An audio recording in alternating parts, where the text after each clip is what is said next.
Hey, welcome to Wound Up Wednesdays. It's Ryan Prucker once again asking you what's got you wound up? What challenges, issues are you dealing with? Send us your questions and we'll get back to you with some answers. Today we've got a great email from John and he asks, as the leader of an organization, it's likely unrealistic to think that you will make everyone a rock star employee. But how do you develop individuals such that everyone can be the contributor that your organization needs you to be? John, thanks so much for the question. That's a great question. It actually reminds me of when I was a little kid. Like most kids, I love to play with toys. I'd play with anything. Legos, Hot Wheels, Lincoln Logs, a cardboard box, whatever it was. But what I also loved to do was play with blocks, especially when I was really young. And like most of us, we probably spent a fair amount of time taking a square peg and a round hole and trying to fit it together. And no matter what we do, we tried to get it in there and get the end in there, it wouldn't fit.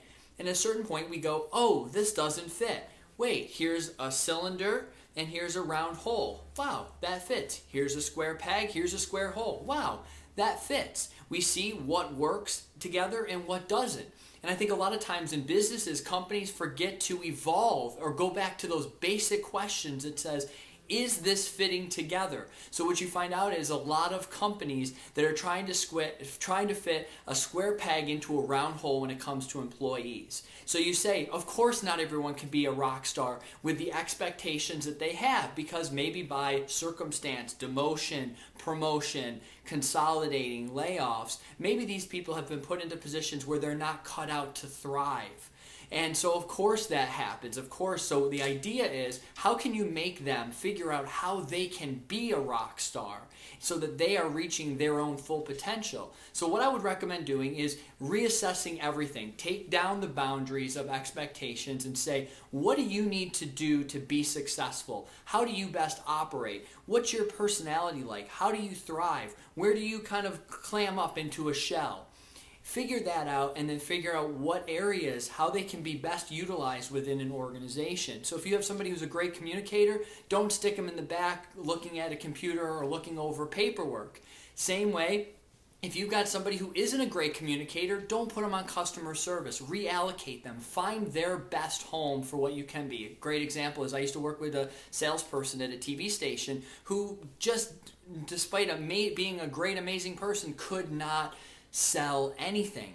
You put those skills into another organization where her tasks were a little bit different medium. She was a superstar. She was a rock star. So that's what I would definitely say, is take a look at how your employees can be best utilized to make them a rock star, a superstar, in whatever they're best at. There's a great book I'd recommend everyone looking at. It's by Ricardo Semler and it's called The 7-Day Weekend. And this company that he founded doesn't fire anyone. They simply figure out as the employee evolves, as they change, where do they excel, and they reorganize and they replace them. It's a great book. So really look at the strengths and weaknesses of your people, figure out how they can be a square peg and fit them into the right position.